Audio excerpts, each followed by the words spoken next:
Hey you guys, this is the last fight of Crossover GB preliminaries. We're fighting Wolfpack to place first in preliminaries, and this has been just a guild we've had a long time. I would not say rivalry, a long time where we perpetually get beaten up by them. We might see them once a Crossover GB. There's been very few crossover GBs where we haven't seen them, and we've just categorically lost to them terribly. And so understanding that, but understanding that there's also potential for us to do better and to try and strategize our way around it. I was talking to Asher, who is in Wolf Freak, and they fought them the week before, and Asher sort of laid out what he thought would be a strong strategy, and so I started implemented most of what he was saying, and some of it was a little bit impractical. I do think overall he has a stronger guild than we do. He has told me that he has just as many, like the same number of people over 5 million BR and whatever, but overall I'm having a hard time believing him.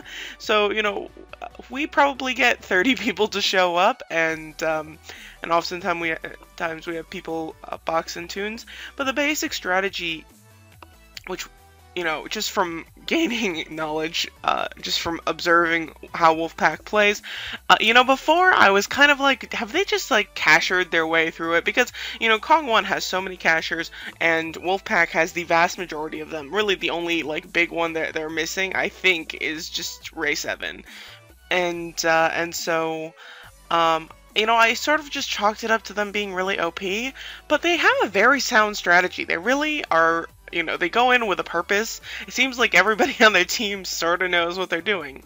And one thing you'll see is right now, all of the towers are grayed out.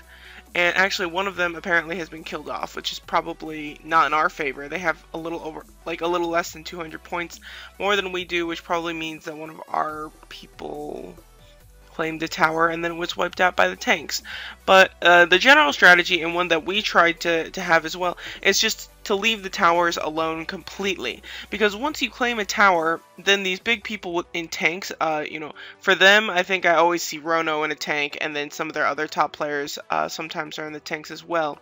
But they use their big players, they go ahead and attack these towers, and every time that you kill a tower, you end up getting 200 points. And so the last time we fought them, we would claim towers and we would try to take out their tanks using the towers, but we would generally have lower BR players in the towers trying to shoot people, and it just wouldn't cut it. And so yeah, we decided, everybody just stay out of the towers. We really tried to get that across. I think at some point, people do end up going inside of them.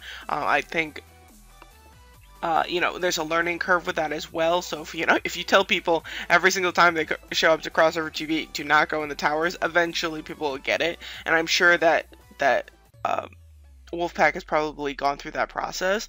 But this is our first time sort of taking that approach, and so we do end up flopping a little bit. So you're in a bit of a tough fight. I've lost Shock.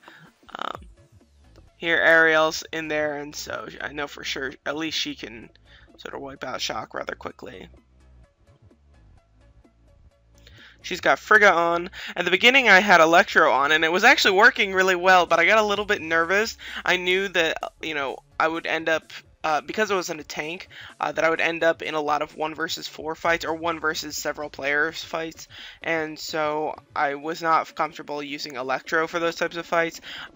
I just left on my Electro Sylph. It was just really, really typical of me. I was doing all this stuff trying to get the guild together and focused on, on our goals and, how we would approach this battle, and then I, forgot to change my own Sylph over to what I wanted it to be. So this is really typical. Even like my kid was totally useless this entire time because I didn't switch up his skills. So anyway, just typical nonsense that I end up doing. But regardless, it was pretty fun. Ariel holding me off quite well here. If the only goal is to stall me, then by all means Frigga is a great choice. So I don't see too much of her, but I do see a lot of Nighthawk. I don't know if he was on Ilia duty or if he just, brought it upon himself to really slow me down. But so aside from not going into the towers, we're also trying to use the tanks in order to claim the totems. So all the points are in the totems. Every 5 minutes for each totem that you have, I think you get 400 points for occupying a totem.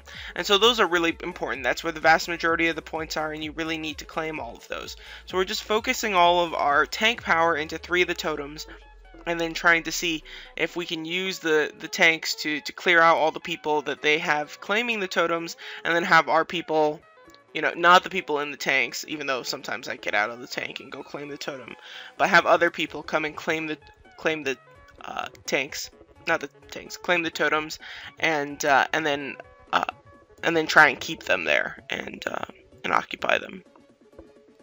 There, I'm gonna hit pretty tough by this Electro Sylph, insane otaku, and yeah, so I don't quite manage there. Just get out, little waiting period. Of course, I'm impatient and clicking out of it, despite the cooldown being up. This would have been a good time to check the rankings and check if there's like a tank we can spawn or whatever, but it's a little bit early on. We probably don't have enough crystals. I spot Rono though, and so I try to take out his tank. I know the Rono is just either going to buy back in or spawn another tank or whatever, so taking out his tank only does so much because you know he's just going to come back, but try nonetheless. This person trying to protect him, not a bad idea. Almost got him. Oh, there's Ariel. See Bruno's tank there at the bottom left. Use an AoE, which I don't know why I didn't use the AoE skill on the tanks. Just barely got him there at the very end. So for us, we have Robin, myself, and Darkmere, who are all very strong players in our guild. In the tanks, I think we originally thought we would put Evil Arrow in a tank, who's like our other really strong player, and then we ended up just having Evil Arrow be one of the top people who was claiming the towers. It seemed to work out a little bit better. So we didn't stack all our power into the tanks, but we were thinking about it. Really, the tanks are so much more powerful if you have a big player in them. It's really noticeable. So you know, there's almost no point in putting somebody in there who, you know, has under, I don't know, 1.5 million HP or something like that. The HP is based on your player HP, the attack is based on your player attack, so it's just much better to have a big player in there. Why didn't I go after that tank? Oh, there's somebody shooting me. Hiding among all the crowd and trying to shoot me, so I was trying to get them. Finally get locked on, and so she runs away. And so yeah, I mean, getting everybody on track is a little bit tough. You know, we completely sacrificed the right side of the field.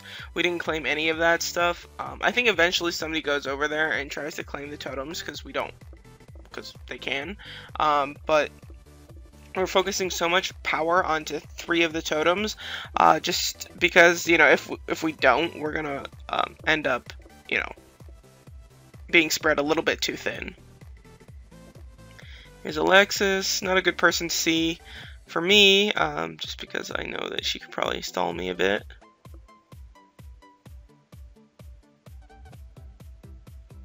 Really, any mage can, as long as they're of a certain PR. Just if you can heal enough and you have a Chaos Rune. Honestly, at a certain point, I was ready to get rid of the kid because, you know, I had such dumb skills on my Wind Ranger at the time. They're not the PvP ones, that I should have just wiped out the kid and not brought one, because I was getting Chaos Runes so much that it was just taking more time to kill some of these teams. I don't know why I'm talking about that at this fight, because I don't think that was a huge issue here, but anyway, it happens throughout various fights.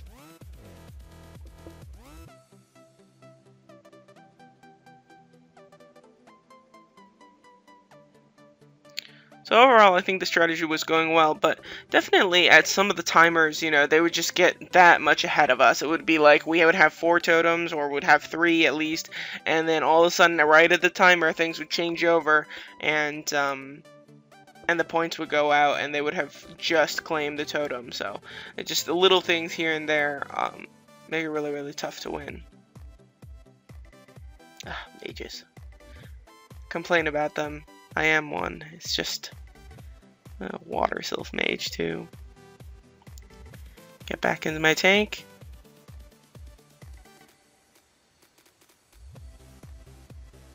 Uh-oh. Got a 2 Moon Zeus here. I don't think I'm protecting much against Electro. I was not expecting any Thors or anything like that. So I figured, you know, even if I didn't think I was going to be seeing much of Rono in the fights, because I knew Rono would also be in a tank and I would be in a tank, so it was unlikely that we'd be fighting each other. But even so, I thought Rono might be the only person who potentially would bring Thor.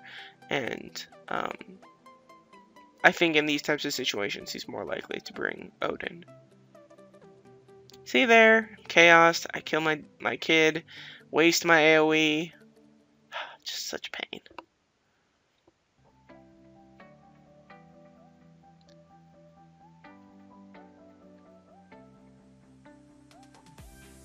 These guys are married. I have to fight a couple. You know, when it comes to these fights, really, sometimes I thought it was better to just lose. Probably be faster than winning in some cases.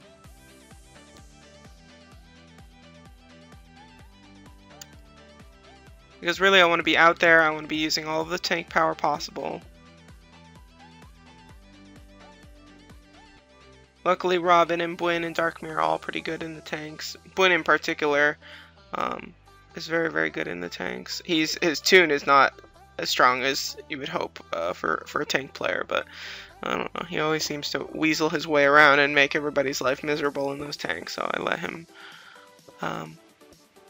go out and troll. I think he always ranks #1 in Crossover GB because he's almost always in a tank, killing like everybody in the crystal area, everybody near the totems. I don't know. Trying to get Snugger, and he's going to hide by the spawn. That doesn't work.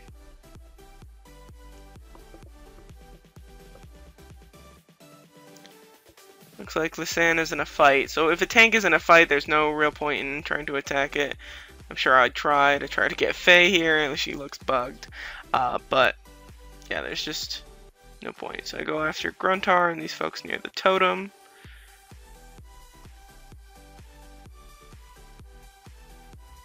And there's the north.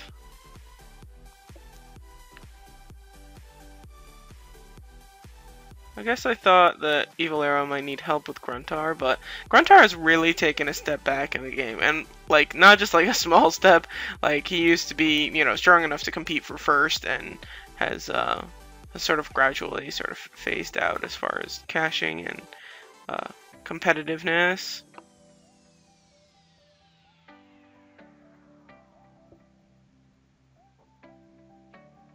Got an Arise. Lots of tough sylphs for me to deal with, but not quite the player stats in that case.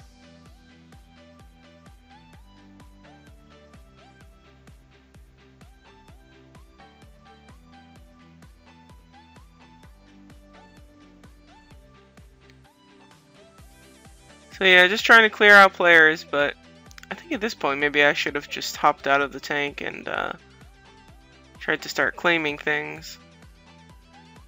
But it's a little bit hard. You really do want to clear out people with the tanks. It's much more efficient. So, you know, even though Wartune generally is about player fights, in this case, I think Crossover GB can be sort of fun. You know, it's so buggy. There's always so many problems with it. But at the same time, I think it's at least nice that there's a strategic aspect that's very, very important that has nothing to do with the actual player versus player fights. You know, the tanks can affect the battle quite a bit. There's ways to make the tanks completely irrelevant in these battles as well, but you can also really take advantage of them and make them a huge part of the battle. Alexis. Pity Blue? PD Blue? My wife Shaki, she's got her her Goddess of Prosperity on. She really likes that one for group PvP, and I don't blame her. I think it's fantastic. I think actually she probably uses it for Class Wars quite a bit. Sometimes she uses fire. Shaka is one of those players where like she doesn't cash a ton. You know, I would say she does like a $5 consecutive recharge once in a while, and something similar to that. Not really much at all these days. Maybe more in the past, but is very competitive. Like with Warriors Hall of Class Wars. You know, sometimes she's been really up there, depending on the month. Other months that she can always make it into Class Wars finals. So she's up there. She's just not quite like enough to deal with, a Rona in this case, or a Ray 7 or Ariel or someone like that, or somebody, closer to my caliber of toon. But she is very strong. Poking around, trying to find a tank, because I think Robin stole my other one. I hopped out of the tank, and I got back out, and I was missing. And yeah. So people ended up going into the towers, even though we were talking about, hey, please don't go into the towers. But it didn't turn out to be a huge issue, because their tanks were so caught up trying to deal with us and everything that they weren't paying attention to the towers. So those 2 red towers that ended up being claimed, I don't think they ended up being taken out, and so they didn't get points for taking out the tanks. So not too much of a worry there. And then once you claim the tower, you might as well use it, right? I mean, because you can't unclaim a tower. You can leave, but it will still be under your faction's banner or color. Alchia. There's Otaku again. Well, these people... this tank is just not working on these people.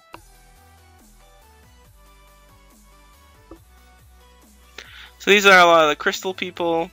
You do want to take out some of them. You know, we don't usually allocate a tank specifically into the crystals, but sometimes you can just throw an AoE into the crystals, and it helps out your crystal people a lot. Like, not just like a little, a lot, because oftentimes the people who are getting the crystals will end up in these really long or just drawn out fights, and they're in a really laggy area because it's really high density. But you really need those people who are collecting crystals. It's not the most fun job in crossover GB by any stretch of the imagination, especially if they go for a long time. People get a little bit blah about collecting crystals, but the people who collect crystals are providing your server with free tanks. I think when I was getting that tank before, I accidentally bought one with 500 bound Balins, which is the first time I've ever bought a tank in crossover GB. I didn't mean to, but I ended up buying one accidentally. I think I was just like pressing return. I was trying to get out of it, and anyway, I bought a tank, so that was stupid, but it made no impact whatsoever. But anyway, yeah, so I don't really believe in buying up tanks in this, but yeah, some people do it. I mean, the crossover GB rewards are just not worth it. There's nothing in crossover GB that sort of warrants, 500 bound Balins. They haven't changed the shop in such a long time that it's not a big deal. However, we were still trying really hard. I mean, Wolfpack has won every single one of the crossover GBs except for one of them. There was only one time that they didn't win the whole thing, and so just on principle, we needed, as the last team in their way to being the strongest team in Diamond Group, we had some obligation to try really hard to beat them, and we were actually, I mean, much closer than anything we'd done before. Here stuck in a long fight, so I don't really know what's going on. We were on raid call, so there's always something going on in my ear, people telling me what's happening, but it is a little bit hard to keep track of the points when you're in battle and everything. So that's why you really have to stay organized at the beginning, have everybody focus, know what they want to do or what their goals should be in the battle, because once you get going, it's just too hard to completely adjust. You have to sort of go in with a sound strategy and stick to it and hope it works out. And if you really have to, then start adjusting if it's just looking bad.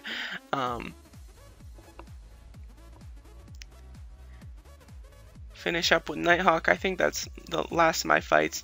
He's gotten quite strong. You know, I don't think he has a merge sylph. I was talking the other day. I think now that I made Freya, that he might be one of the strongest, if not the strongest person without a merge sylph, and in competition with Robin for that title. So it might be Robin or Nighthawk or Shady.